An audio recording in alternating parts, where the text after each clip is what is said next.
What's up, everybody? This is Colin Stough. You're listening to Midwest Mixtape Podcast.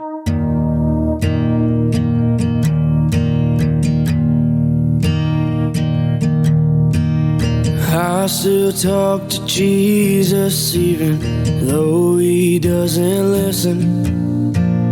I'm afraid to know that I'm alone. I still think she'll call me, though we haven't talked for months now. And I wish her name showed up on my phone. I still believe in the things that I make in my head. I still believe. Hi, and welcome to the Midwest Mixtape Podcast, live from the Barn Studio in Southeast Missouri. You got the Mox here, and I'm joined with a special guest online right now. We have Mr. Colin Stough on the line, on the phone with us. Hey, Colin, how's it going, man? Good, man. How are you? Doing really well. We're excited you're coming into our town on Saturday, April 13th at the camp at Lake Wappapello at 7:30 p.m. with Atlus at Wappapello, Missouri, presented by Golden Eagle Entertainment. We're excited to have you in town. Yes, sir, man. I'm glad to be there. I've been to Missouri a few times, and I love it every time I go. It's just a real calm place, and weather's good up there. Love it. I love coming there and doing shows. Yeah, and it's gorgeous right now, and hopefully that stays the case for the next couple weeks. And if you haven't been to the camp at Lake Wappapello yet, I think you're really going to enjoy it. It's an outside venue at a campground. It's in a really cool spot, and the crowds are great. So, again, we're excited to have you in town. I think you're going to have a good time when you come into town. Yes, sir. I'm hoping too, man. I love an outdoor venue. Just, feel the wind up there while you're playing. Man, it's amazing. Absolutely. Your music and your career, man, it's really taken off. I mean, you've been named to one of the country artists, next to watch on the watch list for 2024. How do you handle, the growing expectations and the pressures of your career and, while it gains success and while it gains momentum? I tell you what, man, something I've always kind of stayed true. And my plans, they do change a lot, but I try to live my life one day at a time. I feel like if I can do that, I can keep my feet firm on the ground and know where I'm walking, keep one foot right in front of the other, and just stay to myself, you know what I mean? I don't worry about the future, what's going to happen in the future or anything like that. I like to live one day at a time. And I'd say that's probably a pretty good way to live. It's probably pretty difficult, though, because obviously you were on American Idol. You had a lot of success there. You're hanging with Luke Bryan and Katy Perry and Lionel Richie and Ed Sheeran and all these, famous stars. Is it hard to stay humble? Is it hard to stay, like you're saying, with your feet on the ground kind of thing? Man, not really. I come from a background where, almost the only thing you got is yourself. So that's one thing you always keep with you. And plus, I love, meeting stars that have been in this business, have done this for a really long time. But one thing I do also like understanding about it is, man, they're just human too. You know what I mean? Everybody's human. We just got different jobs and the same 24 hours a day. And that's kind of the way I look at it. And that's the way I love looking at it. And, I love staying true to myself and, just doing what, I like to do. You know what I mean? Outside of Nashville and the publicity and stuff like that, I'm still the same old me. You know what I mean? What was the American Idol experience? What was that like for you? Was it sort of what we see on TV? Was there a lot of things that you don't see on TV? Tell us about the experience, what that was like for you.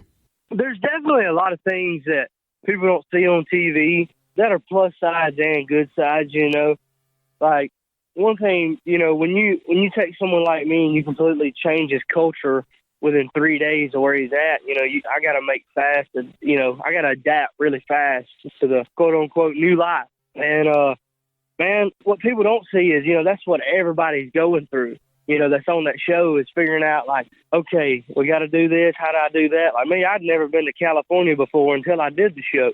And, just having to learn and go by that day by day was really my challenging point. But other than that, man, I'm super blessed for the show, super blessed for the people. Without the show, I definitely wouldn't be where I'm at today. And so I give, the good Lord all the grace on that. And, man, just keep thinking, keep praying, and keep hoping for the best.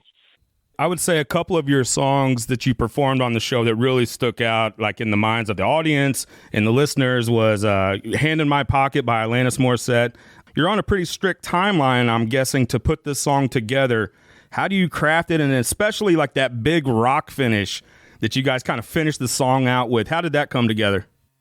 So what I did was I didn't listen to the song.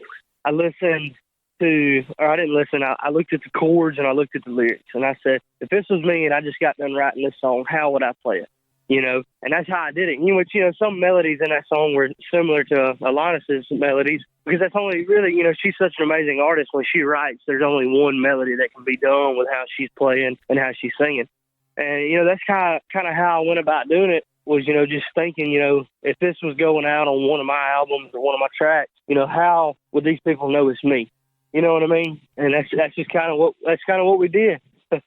Yeah, and I love what you've done with your career. Obviously had that breakout moment on American Idol, but, you've released a lot of music since then. Your newest single, I Still Talk to Jesus. Let's talk a little bit about that, if you don't mind. That song was actually pitched to me, and, it's a very poppy song, and we kind of wanted to turn it a little bit in the country route. And, just reminded me that, like I'm human too, so I struggle with things in life, just like everybody does. And, it always reminded me that, somebody, you're not ever alone, because we all have Jesus. You know what I mean? I'm a super huge Christian. People might not seem like it, but I mean, yes, I'm a sinner, but, that song right there, it really just got a hold of me, and it wouldn't leave me. You know what I mean? Yeah, and coming from Mississippi and being a Mississippi artist, I'm guessing that that's important to you. You carry that with you no matter what you're doing. Is that the case, and how do you see that working into your career? Yeah, definitely one of my challenges I had was, and this was after the show, was putting my physical work ethic to my mental work ethic. Because, before, I would work, jobs after jobs after jobs. I have a great physical work ethic. But as far as mentally, where you're just sitting down all day and just have to keep your brain tied to a subject, that was something I challenged.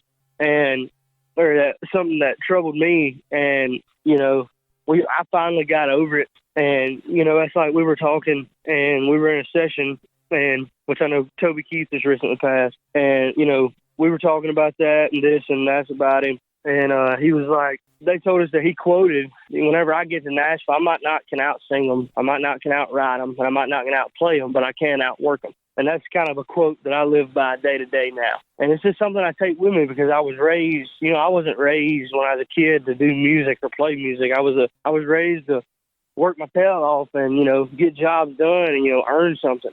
And now that I finally got a foot in the door doing something I love and I'm earning something, it's really, really grateful for me. So I'm really precious with it, if that makes sense. You know what I mean? Oh, absolutely. Absolutely. And totally understand that. I know it was just announced that you're actually going to be performing at this year's CMA Fest, which is amazing, right? I mean, so many great artists have contributed and played to that festival. What was that announcement like when you found that out? What was that like? What was that feeling like for you? So we played at CMA last year, and I was just a guest artist. But for this year, for me to be getting on a stage and playing, it's really awesome, because last year at CMA Fest, I met so many great artists. And the crazy thing about it was every one of them was, hey, man, grab my number and let's get in a room and write together. Text me, And it just made me see that, like, man, we're just all a big family. Like there's no competition. We're all just doing the same thing at different levels. And so that's what I really like about CMA Fest and getting to play there, is that everybody's there. And we're just all just hanging out, just having a good hangout. Yeah, and we talked to a lot of country artists, and it does seem like a little bit of a brotherhood, maybe more than you would even expect. As an outsider, I look at the music business as maybe a little bit like cutthroat, but I've actually found, just from talking to artists and interviewing artists like we do, I've actually found it to be the opposite. It's like, sort of a brotherhood in many ways. Yeah, because, like, man, we all do music, and it's like, we might not know who they are personally, but we know them on a different level that fans know them, because, every artist knows, not every fan knows what artists go through. You know what I mean? But, we do. And that's just the value of it, And, in the music business, there's a lot of vulnerability. There's a lot of care about other people. And, that's why I'll say it right now, Jelly Roll, he's a mega star, right? But I mean, he still will text me, check up on me, you know, and stuff like that. And that's something I value, you know, and, you know, just stuff like that, you know, just, I feel like the music industry is one last industry in America where everybody's just wanting everybody to do good.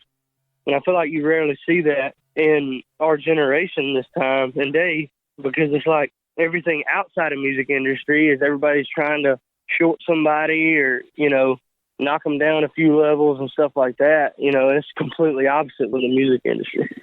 I mean, that's like Chase Matthew. You know, not a lot of people know this, but when I first moved to town, I lived with Chase Matthew for 5 months. Didn't really even know the guy. Just hit me up on Instagram, and we went and rode motorcycles, and then after that, I was like, oh, man, you just crashed at the house till you get up on your feet. And, you know, there I was, you know. You know, it just, like, leads on, you know. I lived with him, and then we just got off tour with him. So it's just, you know, it's crazy how that, you know, that stuff works out. Yeah, and you've opened for, you know, other established artists like Drake White, and that must have been exciting. You know, and getting ready to go out on tour now, what are some of the maybe challenges of touring and performing live? Is it being away for long periods of time, or do you just kind of fit into the lifestyle and it comes easy to you? Man, really my most challenging thing is, and it's something I challenge with every single day, no matter if I'm performing, writing, is am I good enough? Am I good enough to be up here doing this? You know, I like to compare myself to people who's been in this industry for 10, 15, 20, 30 years whenever I've only been in it for 2. And I'm like, man, I'm not there. You know, and that's like most people don't know, but during the week, I probably get around 3 hours of sleep weekly just because I'm up trying to, you know, write stuff down, you know, figure out what's going to make my career better. And that's what I like to do. That's what I do. Well, we're excited to see you when you come into town Saturday, April 13th at the camp at Lake Wappapello with another rising star, Atlus, at Wappapello, Missouri, presented by Golden Eagle Entertainment. Colin Stough is on the Midwest Mixtape podcast live from the Barn Studio. Colin, we really appreciate your time today and can't wait to see you when you get into town, man. Heck yeah, thank y'all so much. I can't wait to see y'all.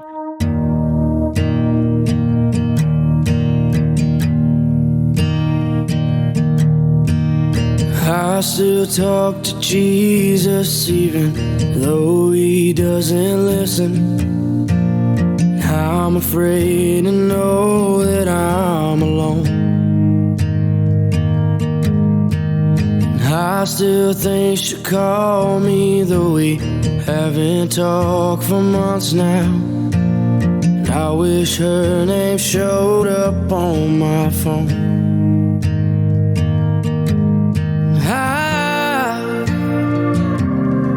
Still believe in the things that I make in my head. I still believe every word that you said.